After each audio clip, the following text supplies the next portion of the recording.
I don't like Nancy Pelosi. I don't like her policies. I don't like her as a person. But I admire Nancy Pelosi in one thing. She's a fighter. She doesn't care about Charlie Kirk and Jack Posobiec and Steve Bannon or grill Donald Trump. She punches every day. Let's watch Nancy Pelosi really throwing down against our president. Ruling that's coming down tomorrow morning regarding presidential immunity. They've waited for 6 months. They've delayed, making it so that the American public will not see a hearing, will not see a verdict on its very important case. What is your reaction to all of this? What are you watching for? What should people understand about the delay and what we're looking ahead to tomorrow? Well, thank you for that question. If the court tomorrow says that the former president is above the law, they will have done a grave disservice to justice in our country. Let us hope that they have show us some allegiance to their oath of office to support and defend the Constitution of the United States.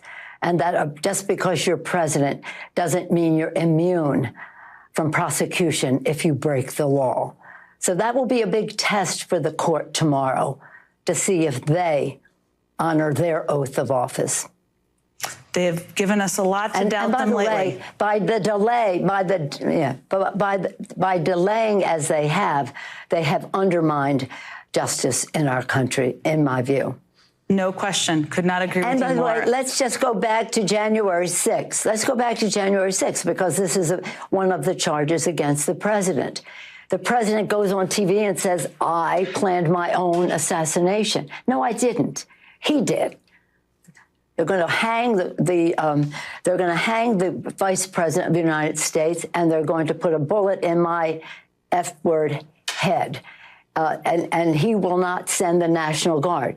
People were injured, over 100 law enforcement people were injured. Some people died because of him. And people died again because of his delay and denial about COVID. This is a totally irresponsible person. And again, this Supreme Court would say that a person is above the law, and they've waited months to come to a conclusion about it. It's going to be a very important day for America. Very important day. It's one of the most important decisions in the history of the history of the court. Charlie Kirk, I'll start with you.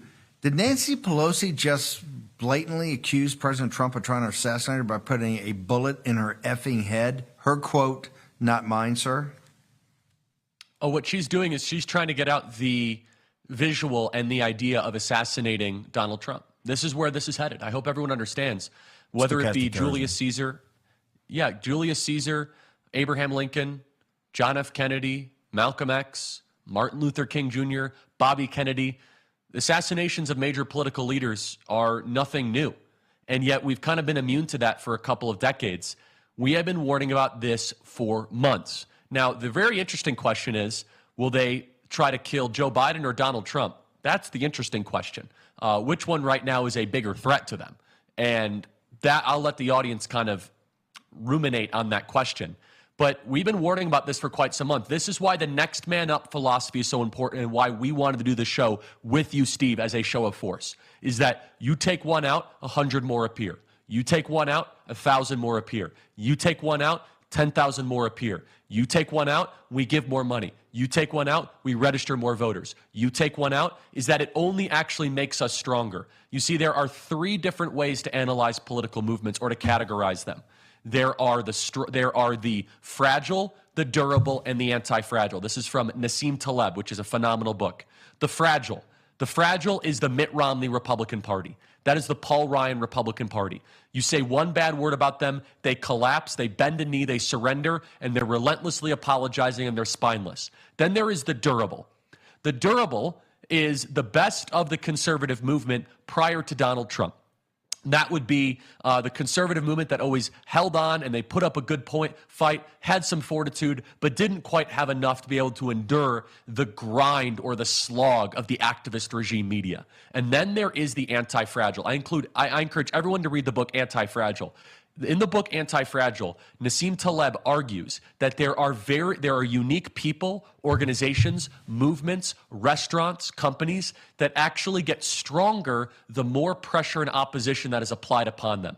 And when you find an anti-fragile movement, that their life force is actually what ends up being opposition. That is Donald Trump. Has anyone noticed that Donald Trump looks younger, stronger, more full of life and vitality after the indictments than before the indictments? It gives him purpose, reason of being. It gives him a telos, as the Greekers would say, or a teleological purpose for existence.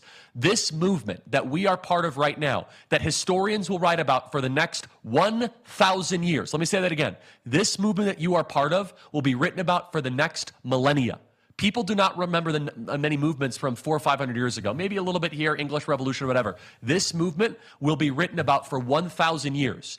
And when the history books are written, it will befuddle historians 600, 700, 800 years from now. Why is it that the people that had so much to lose, the Steve Bannons, the Peter Navarros, the Donald Trumps, they kept on doubling and tripling down? Because full of fortitude and that resolute spirit, we have the chance to influence the arc of history, as the left-winger Hegelians would always say. The arc of history always bends towards justice. How about this? The arc of history will bend back towards citizen-led government, not subjects, not slaves. And we will use this dark moment as they cart you off tomorrow, Steve, and put you in handcuffs, and we say goodbye for 123 days.